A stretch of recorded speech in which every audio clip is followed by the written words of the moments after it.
इतनी मिस्ट्री क्यों है राहु के साथ जुड़ी हुई? Ila ji, Rahu is a planet जिसकी कोई शेप नहीं है। Hmm, it is it is a point, but वो पॉइंट बनता इतना पावरफुल है दैट हमारी जो स्टोरी है, स्वरभानु, स्वर, हाँ, वो लेके राक्षस। जा रहे थे हुँ, उसको। तो थोड़ा सा एक बूंद गिर गया था, वो नक्षत्र जो जिस राक्षस ने ले लिया था उसके मुंह पे चला गया था, तो वो उसके अंदर शक्ति आ गई है।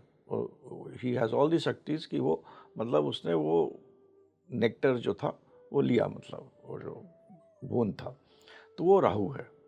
तो फिर उसको गला काट दिया विष्णु जी ने, तो ऊपर पार्ट नीचे पार्ट के। बट ये एक सिंबॉलिज्म है to explain the power of Rahu, कि राहु क्या है आपके अंदर। जो राहु केतु, आप ये समझिए, यहाँ तक जो है ये राहु है, इसके नीचे केतु है। ओके, सो आपका सब चीज़ तो यहीं से होती है। जी, so that therefore Rahu becomes a very very important planet today. And हमारे एस्ट्रोलॉजिकल सिस्टम में जो मैं जितना मैंने रिसर्च करी है, राहु इज़ अ कार्मिक प्लैनेट। हुँ, और हमारे बहुत सारे कर्मास को डिसाइड राहु करता है। राहु एंड केतु, केतु ओके, से साथ में रहता है। और शनि को जो इम्पोर्टेंस दी गई है, जी, शनि जो है उसके दो एजेंट जिसे हम कह सकते हैं, वो है राहु एंड केतु। अच्छा, और शनि इन दोनों एजेंट्स को सुनकर फैसला देता है। हुँ, तो इवन योर कार्मिक डेस्टिनी हुँ, किस तरफ जाएगी, वो राहु पे बेस्ड है। एंड इन टुडेज कलयुग, अगर आप राहु देखिए तो राहु जो है वो किन चीज़ों को सिग्निफाई करता है, वो सिग्निफाई करता है बड़ा सोच, जी, आउट ऑफ द बॉक्स, अलग से सोचना, जी, बड़ा सोचना, जी, कॉन्स्पिरसीज, कॉन्स्पिरसीज करना नहीं, कॉन्स्पिरसीज को देखना कि ये आदमी कॉन्स्पिरसी कर रहा है, हुँ, ये राहु डिसाइड करता है। जितना टेक्नोलॉजी जो है, जो हमारी आयनाइज्ड लेयर जो है स्पेक्ट्रम की, जिससे कि टेली कम्युनिकेशन चल रहा है और जो हम लोग भी बैठे बात कर रहे हैं, ये राहु की देन है। जी, सो राहु, फिर जितना भी मटेरियलिज्म इसके थ्रू आता है, that is Rahu. Hmm, Rahu has no rules, hmm, उसके रूल्स नहीं है।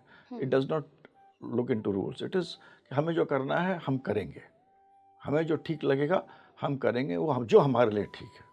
ये राहु की प्रवृत्ति होती है। ओके, इट इज़ बेसिकली, आप हैं, केमिकल रिएक्शन है। जी, तो वो राहु भी एक, उसके अंदर एक तत्व है। हुँ, अब वो तत्व आपके अंदर कितना ज़्यादा है, कितना हुँ, कम है, किसके साथ बैठा है, उससे आपकी पर्सनालिटी बनती है। जी, जैसे हम राहु लग्न को ले लें, लग्न जी, में, जी, तो राहु लग्न में बहुत इंपॉर्टेंट है।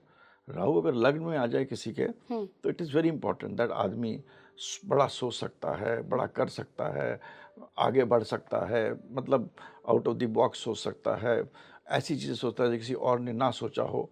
ये सब चीज़ें उसके अंदर होती हैं, क्षमता होती है। हुँ, मगर राहु का एक इम्पॉर्टेंट एस्पेक्ट ये होता है कि राहु को एनर्जी दूसरे प्लैनेट्स के थ्रू मिलती हुँ, है। हुँ, तो अगर राहु है, लग्न में है, तो लग्न हमारा, हम राजा हैं। जो जी, राजा जो होता है वो लग्न को बोलते हैं। हुँ, और उसके सातवां घर, जैसे कि हस्बैंड और वाइफ एक दूसरे के पूरक होते हैं, उसका सातवां घर मिनिस्टर का घर होता है। जी, तो किसी के घर में राहु है और उसके पूरक जो प्लैनेट्स हैं, 7वें घर वो में, सातवें घर में शुक्र है, मंगल है, हुँ, शनि है। तो ये राहु को अपने अलग अलग तरीके से सपोर्ट करते हैं। और आप देखिए, अगर राहु है लग्नेश और सातवें घर में उसके दोस्त प्लैनेट्स जो कि उसी की तरह के प्रवृत्ति के होते हैं, जो कि बेसिकली शुक्र शनि, हुँ, जो दो, ये जो प्लैनेट्स हैं, ये राहु के परम मित्र हैं। हुँ, और सबसे बड़ा मित्र है बुध। तो ये तीन, बुध भी राहु जैसे ही है, छोटा प्लैनेट है बट इट्स वेरी इंपॉर्टेंट, हुँ, राहु जैसे ही है। हुँ, तो ये तीन प्लैनेट्स अगर उसके ऑपोजिट बैठे हैं, जी, वो आदमी लखपति, करोड़पति, पॉलिटिक्स जिसमें भी होगा, he will rise. Okay, so Rahu is a planet जो कि हमें आज के कलयुग में सब कुछ देने की क्षमता रखता है। हुँ, और राहु को नज़रअंदाज नहीं कर सकते हैं। Even in relationship Rahu plays a very important okay. Role. Sir थोड़ा-सा एक बार एस्ट्रोलॉजी के ना बेस में जाते हैं। ऋषि पाराशर ने ये साइंस दी है, जेमिनी ऋषि का भी है, दोनों का अलग-अलग वर्ज़न है। मैं पाराशर पे ही बात करूँगी। बिल्कुल।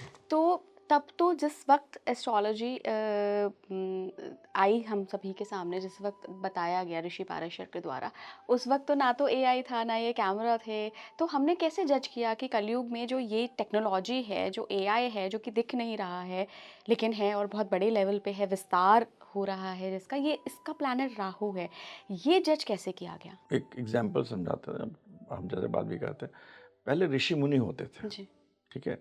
राहु जो होता है वो एक तरह का ब्लास्ट है, हुँ, और केतु जो होता है एक तरह का चिंतन है। हुँ, तो जब हमारे पास सदियों पहले भी राजाओं के टाइम में भी आपने देखा कि रावण था, जी। वो पुष्पक विमान में आ रहा था, हुँ। या अर्जुन ने लड़ाई करी, उसने तीर चलाया, तीर मुड़ गया, ब्रह्मास्त्र था। ब्रह्मास्त्र था। तो अगर हम अब एक तरफ दुनिया चलेगी तो दुनिया खत्म भी होती है, जी, देयर इज अ सर्कल जी। Which has to happen. तो ये नहीं था कि टेक्नोलॉजी उस टाइम भी नहीं थी, hmm, all this technology was there at that time also, hmm, and that was Rahu. Hmm, so ये कहना कि राहु का कोई अस्तित्व कभी नहीं था, हुँ, तो ये तो गलत है। तो राहु किसी न किसी रूप में, किसी न किसी प्रकार हमेशा था। था। और जैसे कि पहले था कि हुँ, एक आदमी इधर खड़े हुए हैं भगवान, और वो दूसरी जगह अवतरित हो जाते थे। हुँ, लोग कहते थे ना, मैं खड़ा हूँ एकदम भगवान थे और उधर आ गए। हुँ, तो अब जिस तरह क्वांटम फिजिक्स डेवलप कर रही है, हुँ, जो कि मैंने बहुत पढ़ा है, हुँ, क्वांटम फिजिक्स मैंने बहुत अध्ययन करा है, हुँ, तो it is a matter of time hmm, कि आप यहाँ पर हैं, शायद आपको एक बॉक्स के अंदर डाल देंगे, हुँ, आपके सेल्स का वो हो जाएगा, and you will be there in your form at some other place. ये बहुत दूर की बात नहीं है, ये होने वाला है। Hmm, it's a question of 50 years, 60 years maximum. तो उसको हम लोग कहते थे भगवान ने सोचा कि मैं उधर चला जाऊँ, मैं चला गया। It was not that. वो तो जब प्रलय हो गई, हुँ, खत्म हो गए, कुछ लोग बचे, उन्होंने लिखना शुरू करा। हुँ, तो जो उनको याद है, जैसे आप भी स्कूल में होंगे तो आपको बाबा बाबा ब्लैक शिप जरूर याद होगा, मगर उसके बाद आपने बहुत सारी पोएम्स सीखी होंगी, वो आप भूल जाएंगी, अभी भी भूल गई होंगी कि दूसरी, तीसरी, चौथी कौन सी पोएम सीखी थी। हाँ, बाबा बाबा ब्लैक शिप याद है। तो जो अब उसके बाद जो रहे होंगे लोग, तो उन्होंने वही बाबा बाबा ब्लैक शिप लिख दिया होगा कि भाई ये चीज़ें उस टाइम थी, कि उसने हुँ, मारा तीर, उसको मुड़ा दिया, हम मोड़ नहीं सकते हैं, एक्सेट्रा एक्सेट्रा। सो ये कहना कि राहु नहीं था, that was wrong. Rahu was always there. Okay. Sir Rahu के जो नक्षत्र होते 3 नक्षत्र मिले हैं राहु, इनकी क्या वैल्यू होती है? और ये हमारे अगर बर्थ का नक्षत्र है, मतलब अगर किसी ने जन्म ही राहु के नक्षत्र में लिया हुआ, तो ये कुछ प्रभाव डालेगा हमारी लाइफ पे या ये बस सिर्फ़ एक पॉइंट है? नहीं, देखिए राहु के राशि लॉर्ड्स हैं, वो है मिथुन, हुँ, लिब्रा हुँ, और एक्वेरियस। ये 3 उसके राशि लॉर्ड्स हैं, जहाँ अपने तीनों नक्षत्र हैं, आद्र, स्वाति और शतभिषा। ये 3 नक्षत्र हैं राहु के, और इनके लॉर्ड्स इन खानों में पड़ते हैं। अब राहु ने जिस आदमी ने जन्म लिया है, हुँ, तो देखिए जिस आदमी का, ये एक बहुत सूत्र है हुँ, एस्ट्रोलॉजी में कि बैलेंस ऑफ दशा में आदमी पैदा होता है, हुँ, कि ये बैलेंस की दशा में पैदा हुआ है। जी, तो उससे मैं एटलीस्ट पिछले कर्म, पिछले जन्म में ये क्या था, हुँ, उसके बारे में बहुत कुछ बता सकते हैं, क्योंकि वो उस दशा में गुजर रहा था। हुँ, उस दशा से गुजर के हम उसने दूसरा जन्म लेकर एक पर्टिकुलर रूप में चुना है, उसके अंदर गया है, तो वो दशा में था।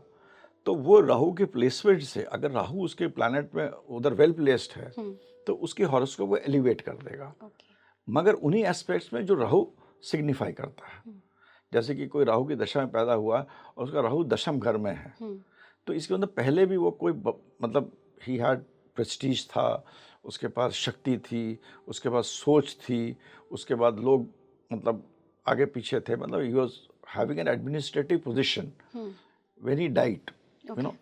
उसके बाद इसने अब दूसरा जन्म लिया है, तो राहु की थोड़ी दशा बची हुई है। जी, तो वो जो उसके अंदर कैरेक्टरिस्टिक्स होंगे, हुँ, वो आपके अंदर प्रेवलेंट होंगे। ओके, आपके दशा में मान लीजिए कोई प्लैनेट नीच का है, जी, आपने उस बैलेंस ऑफ दशा में पैदा हुए हैं, हुँ, तो मेरा कहना ये है कि वो आदमी बुरे कर्म हुँ, करके ही इसकी डेथ हुई है, और उस बैलेंस ऑफ दशा में पैदा हुआ है। ओके, तो उसकी जो पूरी हॉरोस्कोप, चाहे बाकी प्लैनेट्स बहुत अच्छे प्लेस्ड हो, हुँ। मगर नींव जो होगी वो स्ट्रांग नहीं होगी। तो अगर लोगों को देखना हो कि राहु का क्या प्रभाव है, अगर वो शतभिषा, स्वाति या आद्रा में पैदा हुए हाँ, हैं, तो वो अपनी महादशा चेक करें बर्थ के टाइम पे। बर्थ के टाइम में, बर्थ में हर आदमी इसमें नहीं पैदा, बर्थ के टाइम में बैलेंस ऑफ दशा होती है। जब ओके। आदमी पैदा होता है तो एक दशा में पैदा होता जी, है, जी। तो वो दशा कुछ चली गई होती है हुँ, और कुछ बची होती है, तो उस दशा से पता लगता है, और पतरी में हुँ, कौन सा प्लैनेट कहाँ है, हुँ। कि वो कितना, उसमें कितना मूल रूप से उसके अंदर कितनी शक्ति है, कितना प्रभाव है, और किस तरह के उसके अंदर कैरेक्टरिस्टिक्स हैं। आपने बताया कि राहु के जो 3 नक्षत्र हैं, शतभिषा, स्वाति, आद्रा, ये 3 फ़ॉल होते हैं बुध के, बुध के, शुक्र के और शनि, यानी हाँ, कि 3rd, 6th and 11th। Third, seventh, eleven, 3rd, third, 7, seventh, 11th three, में फ़ॉल होते हैं। सेवन। तो अगर कोई शतभिषा में पैदा हुआ है, तो वो बुध की राशि में हुआ। नहीं, जो आद्रा में पैदा हुआ है, हुँ, उसकी राशि बुध होगी। जो स्वाति में पैदा हुआ है उसका लिब्रा होगा, और जो शतभिषा में पैदा हुआ है वो एक्वेरियस या कुंभ राशि का होगा। तो इनमें उसकी एनर्जी रहेगी। बेसिकली यू आर ऑल्सो, आप एक एनर्जी बॉल है, हमारे सामने बैठे एक छोटी एनर्जी है, huge energy. You know, like sun का एक particle can produce light for thousands of years, can make bombs. तो आप भी उसी के कण हैं, हम लोग भी उसी का एक कण है, नीचे आते आते उसी के कण हैं।